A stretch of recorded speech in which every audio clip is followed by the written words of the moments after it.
Assalamualaikum warahmatullahi wabarakatuh. Ketemu lagi dengan saya Desi. Hari ini dalam video ini kita akan membahas share mengenai alasan kenapa kita perlu belajar parenting sebelum menikah. Nah, kira-kira apa saja ya?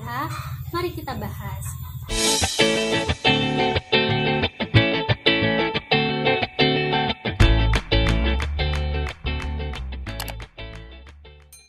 Nah, teman-teman, kalau misalnya kita mendengar istilah menikah, apa yang terbayangkan dari benak teman-teman?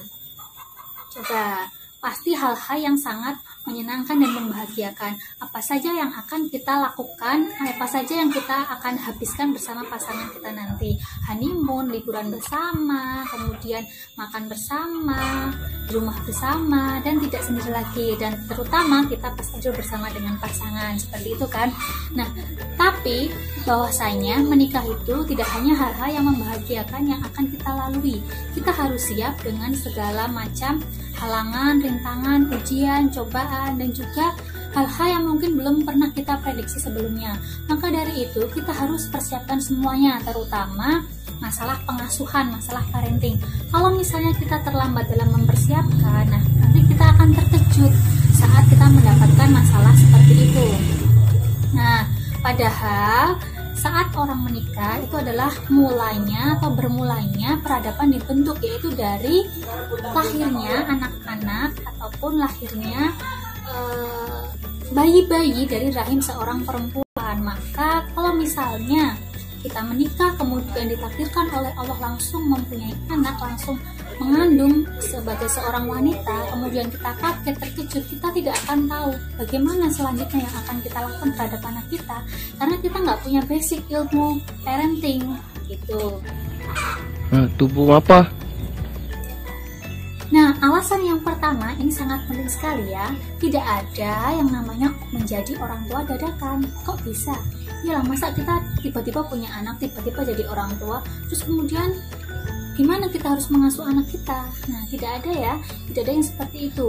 Maka penting sekali kita belajar parenting, karena tidak ada yang menjadi orang tua dadakan. Hamil 9 bulan pun bagi seorang ibu itu adalah waktu yang sangat singkat jika kita baru memulai belajar tentang ilmu parenting. Nah, jangan-jangan nanti semakin waktunya semakin kesana, tiba-tiba anak kita sudah 1 tahun, 2 tahun, 3 tahun, 9 tahun, dan seterusnya.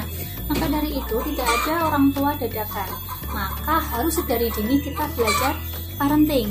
Nah, contohnya nih, misalnya kita punya anak 2 tahun, tapi karena kita tidak ada ataupun kurang basic ilmu parenting, anak 2 tahun itu ada yang teriak-teriak, kemudian nangis, kejer gitu ya, nangis tidak berhenti-berhenti di dalam orang tuanya tidak mau, di dalam keluarganya tidak mau, kemudian tetangga mungkin bilang, itu anaknya kenapa sih kok kayak gitu, kok nggak bisa ngasuh anak ya. Nah, nggak mau kan dibilangin seperti itu. Nah, kalau misalnya kita punya basic ilmu parenting, kalau kita sudah mulai belajar parenting, kita pasti tahu, oh anak seperti ini di usia segini itu sebenarnya wajar, dia lagi tantrum, apa yang harus kita lakukan. Nah, kita pasti tahu kalau misalnya kita sudah mulai belajar ilmu parenting gitu. Kebanyakan pasangan muda ataupun pasangan pengantin yang mungkin baru menikah kemudian punya anak, banyak yang mengalami kesalahan. Anak susah diatur, anak tidak nurut kepada orang tuanya. Karena apa? Karena orang tua mengalami pola asuh yang salah, yaitu tadi tidak punya ataupun minimalnya ilmu parenting yang ada di dalam diri mereka kayak gitu. Maka dari itu jangan sampai kita tiba-tiba punya anak tapi tidak ada basic ataupun bekal ilmu parenting sama sekali kayak gitu. Jadi kalau misalnya kita punya ilmu basic parenting, kita sudah mulai belajar di waktu single ataupun sebelum menikah, itu kita akan tenang menghadapi anak yang seperti itu tanpa yang harus dihadapi apa. Kita tidak perlu panik, kita tidak perlu takut ataupun sedih mengalami anak-anak dengan tanda-tanda seperti ini, karena kita sudah tahu tanda-tandanya seperti itu. Kemudian yang kedua adalah belajar parenting itu bisa dari mana saja, kapan saja, dan dari siapa saja kayak gitu. Nah, zaman sekarang di era modern teknologi kayak gitu ya, apa saja bisa kita pelajari, apa saja bisa kita lakukan, kapan saja juga, dan dengan siapa saja, di mana saja, tanpa harus keluar rumah pun bisa. zaman teknologi kita bisa belajar dari YouTube seperti di video ini, bisa belajar dari seminar online, training online, ataupun sekolah-sekolah parenting yang diadakan oleh lembaga-lembaga di offline, itu bisa kita ikuti. Bahkan kalau misalnya kita kurang banyak waktu, ya kita bisa baca buku. Cuma kalau misalnya baca buku dan tidak ada gurunya, tidak ada yang mengarahkan, ditakutkan nanti kita punya persepsi atau pandangan sendiri. Jadi seperti materi-materi yang pernah saya katakan, bahwasanya kalau kita belajar itu harus punya guru, seperti itu. Jadi belajar bisa dari mana saja asal kita punya guru yang nantinya bisa meluruskan apa yang kita pelajari. Kita tidak berpersepsi dengan pikiran kita sendiri, seperti itu. Jadi kalau misalnya teman-teman terbatas waktunya, misalnya masih single, kuliah menumpuk, tugas menumpuk, PR banyak, yang masih sekolah mungkin atau yang belajar parenting, bisa kok lewat YouTube seperti ini, ikut seminar-seminar, tidak perlu malu. Kita belajar kok malu? Orang aja yang berbuat jahat kadang tidak malu, kenapa kita mau berbuat baik buat kemajuan dan juga masa depan kita malu? Nah, itu yang jadi pertanyaan. Maka kita harus siapkan mental, siapkan spiritual kita untuk optimis dan juga untuk siap dalam mengikuti kelas-kelas seperti itu. Nah, kebanyakan orang mungkin malu ya, kenapa masih sekolah atau masih kuliah atau belum nikah kok kamu belajar ini sih, belajar tentang kehamilan, belajar tentang menyusui, belajar tentang mengasuh anak, kayak gitu. Kadang kalau kita malu mendengarkan ucapan orang, kita tidak akan mulai untuk belajar. Maka kita harus fokus ke masa depan kita, untuk kebaikan kita. Kalau kita melakukan hal yang baik, kalau kita ingin belajar yang baik, tidak usah malu, seperti itu. Nah, kemudian yang ketiga adalah ilmu parenting bukan hanya untuk perempuan saja. Nah, ini ilmu parenting itu buat umum ya, karena kita tahu menjadi orang tua itu terdiri dari ayah dan ibu, bukan hanya ibu saja. Tapi kebanyakan paradigma di masyarakat itu mendoktrin bahwasanya seorang ayah itu adalah menanggung nafkah keluarga atau bekerja, dan seorang ibu tugasnya adalah merawat anak dan juga rumah, seperti itu, tanpa mungkin ayahnya terlibat dalam mengasuh anak. Jadi ayah pulang dari kerja udah disiapin kopi, teh dan lain-lain, dilayani dan lain-lain, tanpa mungkin ikut membantu seorang ibu untuk merawat anaknya, mengasuh anaknya, itu salah sekali kayak gitu. Nah, maka dalam proses pengasuhan butuh kerjasama, butuh ayah dan ibu dalam merawat dan juga mengasuh anak-anak mereka. Karena dalam psikologi pengasuhan kayak gitu ya, anak yang masih kecil, yang usia di bawah balita, ibaratnya seperti itu kalau perempuan itu harus dekat dengan siapa yo? Dengan ibunya. Kalau misalnya laki-laki harus dekat dengan ayahnya, agar fitrah ataupun kebiasaan sehari-hari sesuai dengan gendernya. Tapi sebaliknya, kalau anak mulai remaja, anak perempuan sebaiknya dekat dengan ayahnya, dan anak laki-laki harus dekat dengan ibunya. Karena apa?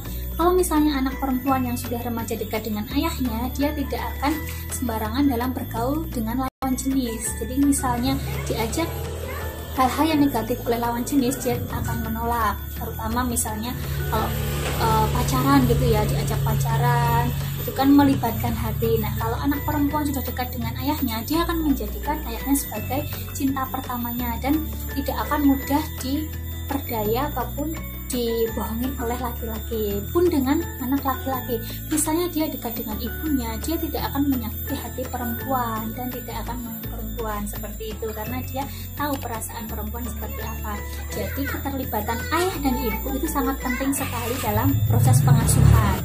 Menemukan calon ayah dan ibu bagi anak-anak kita. Nah, bagi yang belum menikah nih, bagi yang single, ingat, kalian jangan sampai hanya mencari pasangan saja, mencari suami atau mencari istri.